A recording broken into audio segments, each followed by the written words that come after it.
फक्त धर्माच्या नावावर दहशतवादी पाकला सगळी मदत पुरवणारा देश म्हणजे तुर्कस्तान। काश्मीर प्रश्नावर कायम भारत विरोधी भूमिका घेणारा देश म्हणजे तुर्कस्तान। ऑपरेशन सिंदूर दरम्यान भारतावर हल्ला करण्यासाठी पाकला ड्रोन पुरवणारा देश म्हणजे तुर्कस्तान।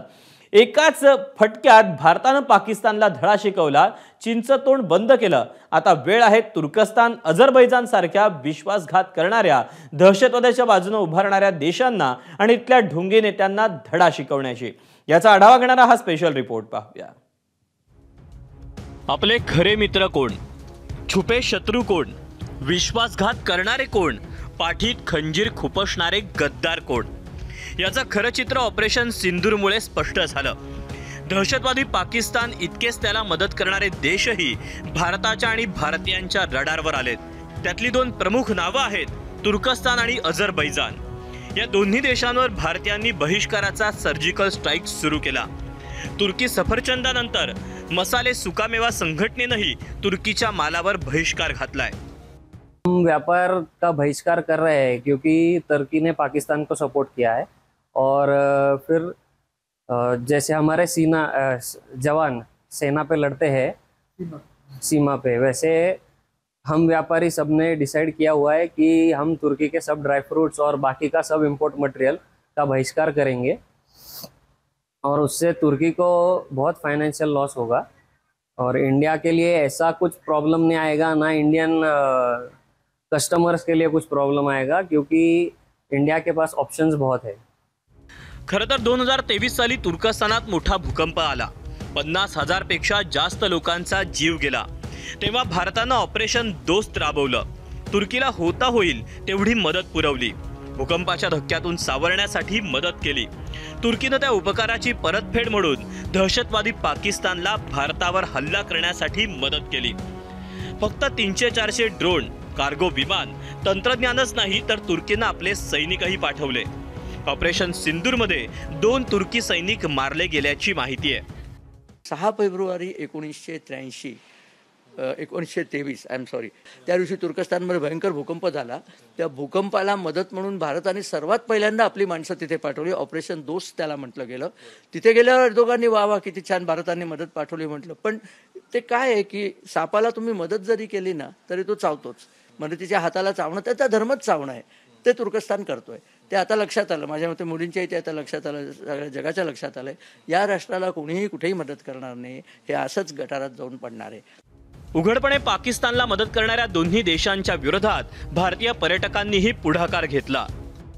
काही प्रमाणात नाईलाज होता, कारण विमान कंपन्या पैसे द्यायला तयार नव्हत्या परत करायला, किंवा तिथले सप्लायर्सचे पैसे परत करायला नव्हते, त्यामुळे त्यांना इच्छा नसताना कित्येक जणांना जावं लागलं। पण आम्हीही ॲट केसरी जे आता ऑलरेडी आहेत ऑन टूर किंवा ह्या 1-2 दिवसात निघत आहेत, तेवढं सोडून बाकीचे पुढची सगळी टर्की आणि अझरबैजानसाठीची ज्या काही टूर्स होत्या त्या सगळ्या थांबवलेल्या आहेत आणि जनभावना ही त्याच दिशेने आहे की जो भारताच्या विरोधात म्हणजे शत्रू देशाला मदत करणारी ही जी 2 राष्ट्र आहेत त्यांच्याकडे आपण जाऊ नये अशाच प्रकारची आहे। काश्मीर असो किंवा भारत विरोधी कारवाया, तुर्कस्तान कायम पाकिस्तानच्या बचावासाठी तत्परतेनं पुढे आला। पाकिस्तान आणि तुर्कस्तानचं नातं समजून घेण्यासाठी आपल्याला इतिहासात डोकवावं लागेल। तुर्कस्तान पाकिस्तान नातं भारताच्या स्वातंत्र्य लढ्याच्या काळात जन्माला आलं। तुर्कस्तानातील खलिफाला सर्व मुस्लिमांचा प्रमुख मानलं जातं। त्यावेळच्या हिंदुस्थानातील मुस्लिमांचा ओढा ऑटोमन साम्राज्याकडे आणि तुर्कस्तानच्या खलिफाकडे होता। पहिल्या महायुद्धात ब्रिटिशांनी आणि मित्रराष्ट्रांनी तुर्कीचा ऑटोमन साम्राज्याचा दारुण पराभव केला। नंतर ब्रिटिशांनी ऑटोमन साम्राज्य खालसा केलं। तुर्कस्तानचे तुकडे करण्याचं ठरवल्यावर जगभरातील, त्यातही अखंड हिंदुस्थानातील मुस्लिम दुःखी झाले। खलिफाला हटवण्याच्या विरोधात सगळे मुस्लिम एक झाले। भारतात खिलाफत चळवळ सुरू झाली। मुस्लिमांनी असहकार चळवळीला साथ द्यावी म्हणून महात्मा गांधींनी खिलाफत चळवळीला पाठिंबा दिला। अखंड हिंदुस्थानातील मुस्लिमांनी तुर्कस्तानला जमेल ती मदत केली। धर्माच्या नावावर भारताची फाळणी झाली। इस्लामिक रिपब्लिकन ऑफ पाकिस्तानचा जन्म झाला।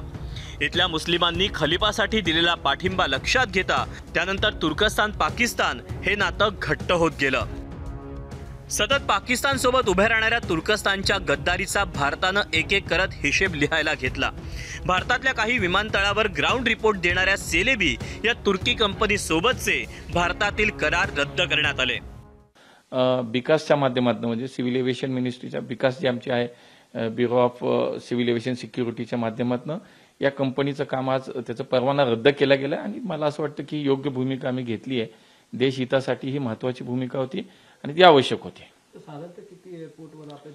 देशातल्या अनेक विमानतळावरती खूप मोठ्या संख्येनं ही त्यांची मॅनपॉवर होती, ती काम करत होती आणि आज आपण पाहतो की शेवटी देशभावना ही महत्त्वाची, देशहित महत्त्वाचं आहे आणि हेच पाहून आमच्या सरकारनं हा निर्णय घेतला आणि ही सगळी सेवा आता रद्द करण्यात आली. सेलेबी सोबत असलेले साधारण 4000 मराठी कामगार बेरोजगार झाले होते. त्या सर्वांना कंटिन्यू करण्याचा निर्णय विमान प्राधिकरणानं घेतला. यानंतर तुर्कस्तानी एअरलाइन्स देखील संकटात सापडण्याची शक्यता आहे. त्यांच्यासोबत नातं तोडण्याची भारतानं तयारी सुरू केली आहे.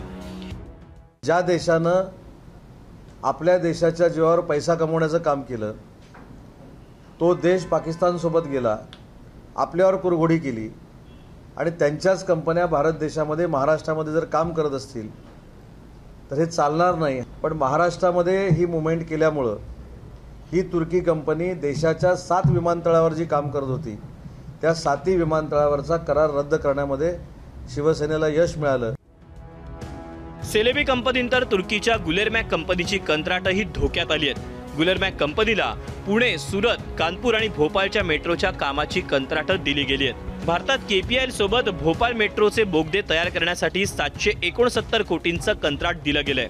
जयकुमार बिटवेल सोबत सुरत मेट्रोचं 1073 कोटींचं कंत्राट आहे. KPIL सोबत नागपूर मेट्रोचं 762 कोटींचं कंत्राट आहे. तर टाटा प्रोजेक्ट्स लिमिटेड सोबत पुणे मेट्रोचं 2283 कोटींचं कंत्राट आहे. तुर्कस्तान आणि भारतामध्ये अनेक क्षेत्रामध्ये MOU झालेले आहेत. काही तुर्कस्तान पुरस्कृत प्रोजेक्ट्स हे आता भारतामध्ये आहेत. त्या सगळ्यांचं पुन्हा रिकन्सिडरेशन हे चालू आहे. सर्वात महत्वाची बाब म्हणजे काही भारतीय हवाई कंपन्यांनी तुर्कस्तान बरोबर कोड शेअरिंग अग्रीमेंट केलेलं तुर्कस्तान एअरवेज बरोबर केलेलं आहे. पण हे जर अग्रीमेंट रद्द झालं कोड शेअरिंगचं तर याचं नुकसान तुर्कस्तानला होणार आहे. कारण या कोड शेअरिंगमध्ये टर्किश एअरवेज जे आहे मोठ्या प्रमाणावरती प्रॉफिट हे कमवत होतं. त्यामुळे या कोड शेअरिंगचा जास्त फायदा तुर्कस्तानला होत होता. त्यामुळे याचं जर रिकन्सिडरेशन झालं तर पुन्हा तुर्कस्तान अडचणीमध्ये येण्याची शक्यता नाकारता येत नाही.